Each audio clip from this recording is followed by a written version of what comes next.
The NCAA has surrendered. An agreement rolls back some of the terms of the consent decree leveled against Penn State in the wake of the Jerry Sandusky scandal. More than 100 victories restored for the Penn State football team. And all of the $60 million fine is going to child abuse prevention programs and will remain here in Pennsylvania. The deal announced this afternoon, weeks before a scheduled trial. It also means that Joe Paterno is once again the winningest coach in major college football history.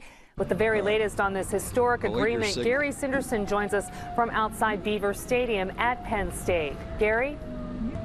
Here at Penn State, many are talking about this is the latest in a series of surprises in this long-time lawsuit. And who thought you could take on the NCAA, especially after the crippling sanctions they leveled against Penn State after the Sandusky scandal? Today's agreement was the result of the lawsuit filed by State Senator Jay Corman and State Treasurer Rob McCord. And originally, they were just seeking to keep that $60 million in fine money here in Pennsylvania. But as it turns out, with today's settlement, that entire consent decree was virtually tossed out. The announcement of the new agreement came from Senator Corman in Harrisburg. I'm here to announce an agreement between myself, Treasurer McCord, the NCAA, and Penn State University to end all litigation dealing with Corman v. NCAA and Penn State. A few minutes later in State College, Penn State's Board of Trustees unanimously approves the agreement. The first thing I would like to do is to announce terms proposed for the settlement of the Corman-McCord versus NCAA. With the NCAA losing big in court recently, Corman says they just decided to give up. This is akin to the mercy rule.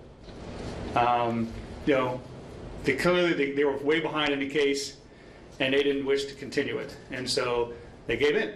And a Penn State trustee saying this is a win for Penn State in the courts also. I imagine Penn State would like to avoid the embarrassment of a public trial, because I think you'll find Penn State was complicit in some of its conduct. A few miles away from campus, this poster symbolizes the day. It shows kids from Center County's Youth Service Bureau during a recent visit to the Nittany Lions football complex. YSB among many state agencies that will benefit with that $60 million staying in Pennsylvania. Yes, and obviously, you know, our hearts break for any child anywhere in the country, anywhere in the world who's been victimized by sexual abuse.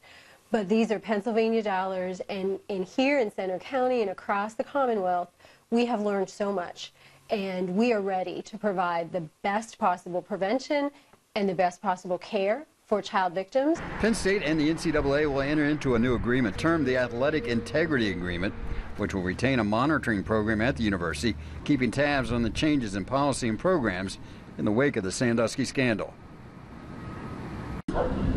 And as part of the settlement, the NCAA admits no wrongdoing in the suit, but as Senator Corman points out, they get in over their heads with this, and that's been pointed out in various court suits where they have been losing, various judges ruling against the NCAA. So again, the consent decree is gone virtually.